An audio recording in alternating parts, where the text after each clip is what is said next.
first interview today, and we've got someone who's a bit of an acting legend. Let's say hello to Mr. Frazer Hines. Hello. Hello. Hello there. How are you doing? I'm very good. How are you? Oh, wonderful, wonderful. Thank you, Lewis. Now, it must be manic for you at the moment, because obviously we all know it's the 50th anniversary of Doctor Who. Now, I'd imagine you're going to a lot of conventions and a lot of kind of Doctor Who-themed parties. Is that correct? That's right. And that's right, yes. It's. I mean, I go to quite a few conventions throughout the year, but being the 50th, yes, I'm going to Montreal and Florida, which is rather nice, and Canada, back to Canada, and Chicago, yes, and Australia. Are you going anywhere in the UK?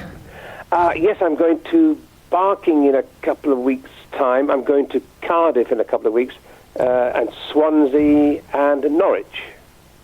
And do you kind of enjoy that? Because it seems to me that you enjoy the whole Doctor Who feel. You enjoy getting involved in the kind of celebrations of the show. Because obviously, definitely, it was a show. Very happy to be in it, and funny enough, all the companions. There's never any kind of jealousy or animosity, or my Doctor was better than yours. We have more ratings than you. It's a big family. Once you're in that Doctor Who family, it is a big family, Lewis. And when we meet at conventions, you know, there's Sarah Sutton and Sophie Aldred and Nicola Bryant, and we all hug each other, and how are you doing, what are you up to, and Louise Jameson comes along. There's never any kind of them and us attitude at all. It's a great big family to be part of. But you appeared, is that, you've appeared as a companion more than any other Doctor Who companion, is that correct? That's correct. In fact, wow. I'm in the Guinness Book of Records, which was in a couple of years ago.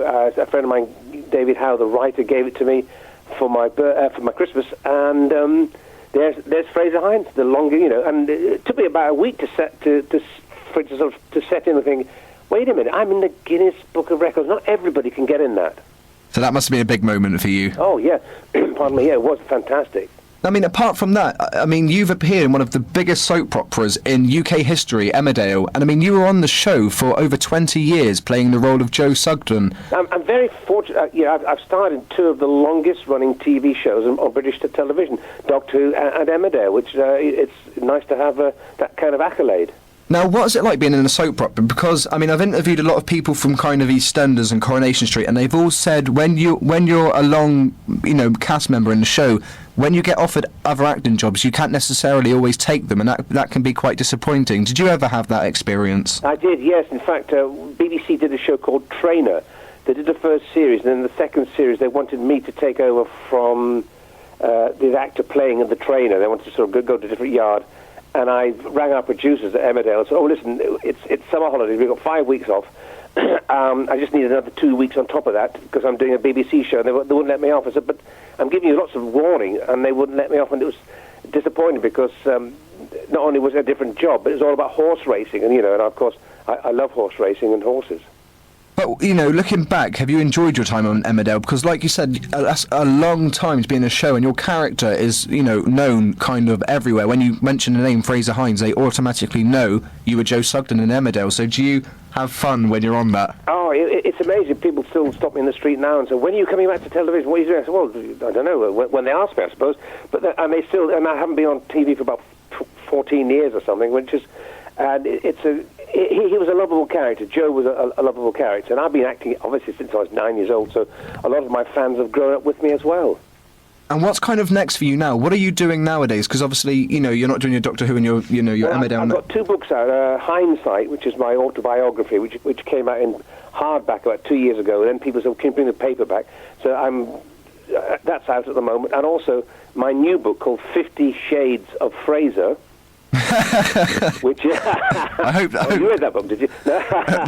Which because it's the 50th anniversary of Doctor Who, I thought, well, you know, I can't say 50 years of Doctor Who or something because I haven't been in Doctor Who for 50 years. But I thought, oh, I'll hang it on 50 Shades of Frazer. It's a pictorial book of photographs of me from a little boy through Emmerdale, Doctor Who, people I've worked with, photographs of me with Stephanie Powers from Heart to Heart and Michael Caine, and pictures of me all the way up to life, you know.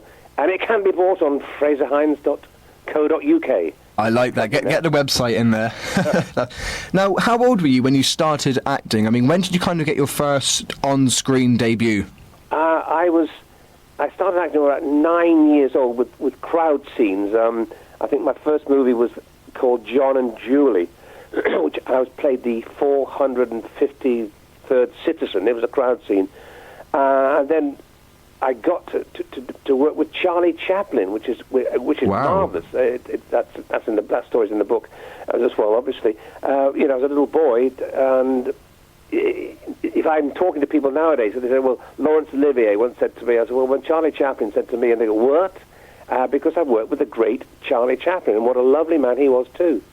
And is it true that you're also kind of going around to different venues doing a show, like a one-man show about your career? Yes, I did that a couple of years ago just to test the market, and then I'm going to do some more. I enjoyed it. It's like an evening with, and the nice thing is, Lewis, I can talk about Charlie Chaplin, then I show the film clips, then I talk about Elizabeth Scott, Hollywood actress, Dean Jagger, and I can show film clips, because, when I was young, I did mainly films. I did King in New York with Chaplin, The X the Unknown with Dean Jagger, one of the first Hammer horror films, and The Weapon with Elizabeth Scott as well. Oh, wow. And George Cole was in that as well. Ooh. So I can show film clips and a couple of Emmerdales and a couple of Doctor Who's and stuff like that. So I enjoy doing the one-man show. I enjoy getting up. I've done a couple of cruise ships as well. It's nice to get up and get paid to talk about yourself. I mean, how good is that for an actor? Sounds like an awesome job. So apart from that, you kind of, at the minute, you're very busy with the Doctor Who stuff. You obviously fly into all these different places. That must be amazing. It's like a constant holiday for you this year. Well, it's not quite a holiday, because you're kind of there for a weekend. Literally, you sort of fly in on a Thursday, and Friday get over the jet lag, and then it's Saturday and Sunday, and you're stuck in a hotel, and occasionally you might just get somebody one of your wranglers, that's the person who looks after you, to take you out to a nightclub or so. I mean, I was in Houston recently. I said, "Oh, I'm going to go to the Alamo." And they were, "Well, Frazer, that's 3 hours drive and 3 hours back." And I thought, "Oh, I don't fancy sitting for 6 hours, in a car." And also, I'm doing. I should have been doing a movie last year called Tarot, which is a horror film, playing a blind man with Rachel Warren and myself and Anna Blackman. That's been put back, so it was going to be done this year. So hopefully that's going to go ahead next year when they just get the rest of the finance together. I mean, it sounds amazing. Obviously doing all these things, it must be such a kind of fun to work in that kind of industry, working with all these different people, going to all these conventions, having long-term fans, because obviously... It is, and also I did your job as well, which I really enjoyed. I had my own radio show, Air and BBC Radio York, and I loved that, because, you didn't have to shave. You could you could just... I'd like to go back to radio, actually, because I really did enjoy doing radio. I mean, you should get back into it. It's obviously great fun. You know what you're doing, and you could have a lot to kind of talk about, so you should get back into radio. We were talking the other day, when you asked me if I'd like to come on your show, I've just suddenly thought, literally now, Judy Spires, that was the lady who used to work for BBC. She's down the West Country as well. But no, it's been great interviewing. Thank you so much for coming on the show today. It's great to see that you're still doing your job for the fans, just going to meet all these big Doctor Who fans, because it's such a big kind of... It's about time they had a convention in Cornwall. Yes. I've never been to Cornwall. Well, get one here. We need it. Years and years and years and years and years ago, but I've never been to Cornwall, so we have to get... Hopefully there's some Who fans, and I'll come down and I'll bring both my books, Hindsight and 50 Shades of Frazer. It's been an absolute pleasure interviewing. Thank you so much for coming on the show today. Not at all, Lewis. My pleasure. Thank you very much. Take care. Bye.